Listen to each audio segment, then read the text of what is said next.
अस्सलामु अलैकुम व्यूअर्स, आज हम बनाएंगे चिकन शामी कबाब रमज़ान स्पेशल। सबसे पहले लेंगे 4 अदद आलू, हाफ kg चिकन, 1 टेबलस्पून लहसुन का पेस्ट, 1 टेबलस्पून अदरक का पेस्ट, 1 टीस्पून हल्दी, 1 टीस्पून गरम मसाला और 2 कप पानी। चिकन को 20 मिनट्स के लिए बंद कर लेंगे। 20 मिनट्स बाद आलू और चिकन अच्छी तरह से पक चुके हैं। आलू को हम अलग कर लेंगे क्योंकि कुकर में थोड़ा सा पानी रह गया है, तो उन्हें हम चिकन के साथ खुश्क कर लेंगे।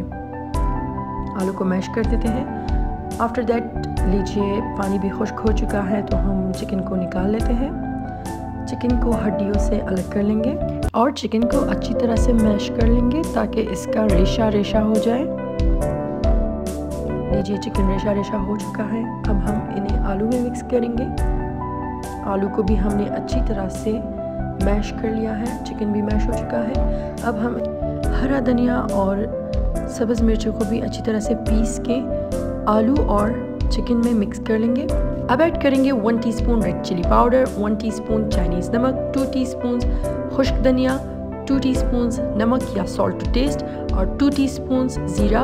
चम्मच से अच्छी तरह नहीं हो रहा तो हाथ की मदद से अच्छी तरह से मिक्स कीजिए। अब लेंगे 2 स्लाइसेस ऑफ ब्रेड। ब्रेड को पानी से अच्छी तरह निकाल के अपने मिक्सचर में मिक्स कीजिए। ब्रेड की मदद से आपकी टिक्कियाँ बहुत अच्छी बनेंगी। अब हम लेंगे 1 कप मैदा, उसमें डालेंगे नमक, काली मिर्च और सुर्ख मिर्च और अलग प्लेट में 2 अंडे लेंगे। अब हम बढ़ते हैं अपने आखिरी स्टेप की तरफ। कबाबों को फ्राई करते हैं। लो फ्लेम पे ऑयल अच्छी तरह से गर्म होना चाहिए। एक एक करके अपने कबाब डालते जाएं और 2-2 मिनट बाद इनको पलटते रहें। 4 मिनट्स बाद आपके कबाब दोनों साइडों से अच्छी तरह से इक्वली फ्राई हो जाएंगे। लीजिए मज़ेदार लजीज कबाब रेडी हैं। यकीन माने इनका टेस्ट बहुत अच्छा है। आप भी घर पे ज़रूर ट्राई कीजिए।